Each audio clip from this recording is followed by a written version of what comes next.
एक दिन गौतम बुद्ध अपने शिष्यों के साथ एकदम शांत बैठे हुए थे।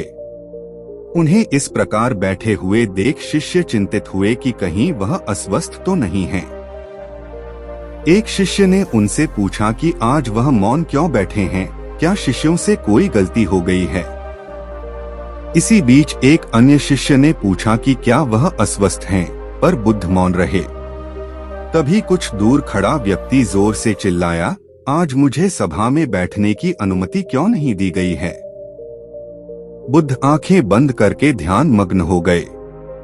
वह व्यक्ति फिर से चिल्लाया, मुझे प्रवेश की अनुमति क्यों नहीं मिली। इसी बीच एक उदार शिष्य ने उसका पक्ष लेते हुए कहा कि उसे सभा में आने की अनुमति प्रदान की जाए।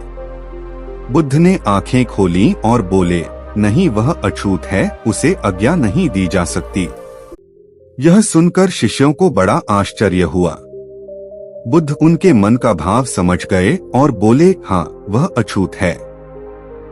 इस पर कई शिष्य बोले, हमारे आश्रम में जात पात का कोई भेद ही नहीं, फिर वह अछूत कैसे हो गया। तब बुद्ध ने समझाया, आज वह क्रोधित होकर आया है। क्रोध से जीवन की एकाग्रता भंग होती है।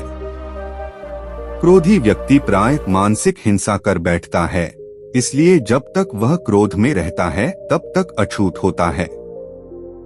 इसलिए उसे कुछ समय एकांत में खड़े रहना चाहिए। क्रोधित शिष्य भी बुद्ध की बातें सुन रहा था। पश्चाताप की अग्नि में तप कर वह समझ चुका था कि अहिंसा ही मनुष्य का महान कर्तव्य व परम धर्म है। वह बुद्ध के चरणों में गिर पड़ा और कभी क्रोध न करने का प्रण लिया। शिक्षा आशय यह है कि क्रोध के कारण व्यक्ति अनर्थ कर बैठता है और पश्चाताप उसे बाद में होता है, जिसका कोई लाभ नहीं मिलता। इसलिए हमें क्रोध नहीं करना चाहिए।